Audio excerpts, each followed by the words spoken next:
नमस्कार दोस्तों, आप सभी को डिफेंस पिक के एक और नए वीडियो में स्वागत है।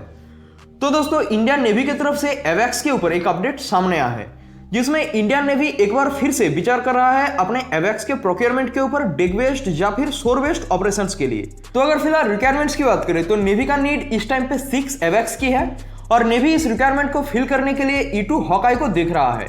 वही हम अगर दूसरी तरफ कैरियर्स की बात करें तो INS विक्रमादित्य और INS विक्रांत ये दोनों ही स्की जंप कैरियर्स है और रिपोर्ट्स के अनुसार जो तीसरा रिपीट ऑर्डर दिया जा रहा है विक्रांत का, वो भी स्की जंप कैरियर ही होने वाला है।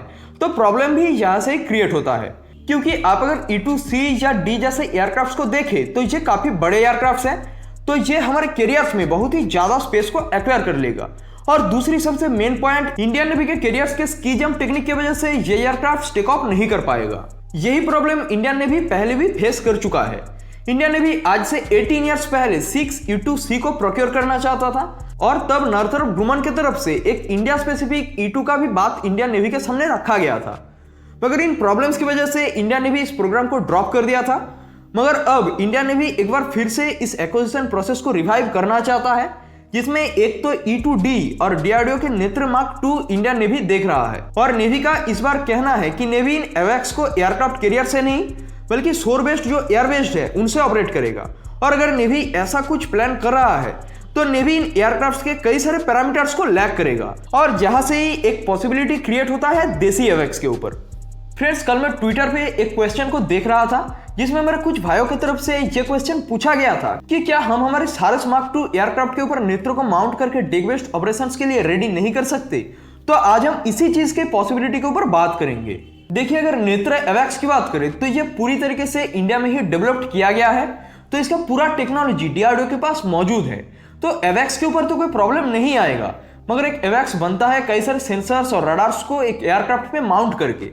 तो हमें इन सेंसर्स और रडार्स के हर एक पार्ट को बिल्कुल परफेक्ट पोजीशन पे माउंट करना पड़ेगा, जिसके लिए चाहिए सफिशिएंट स्पेस।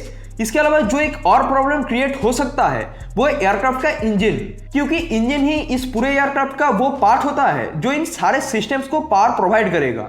तो एयरक्राफ्ट में एक ऐसे इंजन मौजूद रहना जरूरी है ताकि वो सारे सिस्टम को सफिशिएंट पावर दे सके। तो अगर हम ERJ-145 एयरक्राफ्ट के एयरफ्रेम के साथ, जिसमें बेसिकली नेत्र एवैक्स को माउंट किया गया है, सारस मार्क 2 को कंपेयर करें तो हर जगह से ERJ सारस के साइज से बड़ा है, मगर सारस का मैक्सिमम टेक ऑफ वेट थोड़ा सा ज्यादा है ERJ से। और अगर हम इंजन की बात करें तो सारस में 2 प्रटिएंट विंडनिका 1200 हॉर्स पावर का इंजन लगाया गया है, जो कि अगेन पावर में काफी लो है ERJ-145 से। तो अब अगर हम नेत्र को देखें तो ये DRDO के द्वारा विकसित एक काफी रिलायबल एवैक्स है, जो कि लगभग 400 किलोमीटर का रेंज देता है। और जो नेत्र मार्क 2 आने वाला है उसमें रेंज को और भी इंक्रीज करके 600 किलोमीटर तक ले जाया गया है। और ये नेत्र में लगभग 90 सेंसर्स और सिस्टम इंटीग्रेटेड है। इसमें active aperture radar and ELE scan, IFF, ESM, CSM, C band data link, KU band satcom, साथ ही सेल्फ प्रोटेक्शन के कैपेबिलिटीज को भी ऐड किया गया है। और इसमें बेसिकली एक गैलियम आर्सेनाइड बेस्ड रडार का इस्तेमाल किया गया है। तो अगर हम इंजन की पावर की बात छोड़ भी दे तो DRDO के सारस जैसे इतने छोटे प्लेटफॉर्म पे इन सारे सेंसर्स को इंटीग्रेट करना एक प्रॉब्लम क्रिएट कर सकता है, क्योंकि अगर हम नेत्र मार्क 1 की बात करें तो इसमें एक छोटे प्लेटफॉर्म के यूज होने की वजह से पहले भी प्रॉब्लम क्रिएट हुआ था। और इसी वजह से ही इस बार DRDO मार्क 2 के लिए A320 जैसे बड़े प्लेटफॉर्म की तरफ जा रहा है। क्योंकि देखिए, ये जो आपको ग्रीन डॉट्स दिखाई दे रहा है ये 9 एंटीनास है, जिन्हें राइट प्लेस पे इंस्टॉल करना पड़ता है, वरना इनके फ्रीक्वेंसी ओवरलैपिंग का प्रॉब्लम आ सकता है। और अगर इसके सॉल्यूशन की बात करें तो एक तो इन एंटीनास को सेपरेट फ्रीक्वेंसी पे वर्क कराना पड़ेगा, वरना एक दूसरा तरीका है इन्हें राइट प्लेस पे सेट करना ताकि इनके फ्रीक्वेंसीज ओवरलैप ना करे। तो अगर हम सारस की बात मान के चले तो यहाँ हम फर्स्ट ऑप्शन को यूज कर सकते हैं। तो यहाँ सारस में डिग बेस्ड ऑपरेशन में तो कोई प्रॉब्लम नहीं आएगा, क्योंकि ये साइज में लगभग उतना ही है जितना कि राफेल M का साइज है, मगर यही साइज सेंसर्स को इंटीग्रेट करने में थोड़ा बहुत प्रॉब्लम ला सकता है।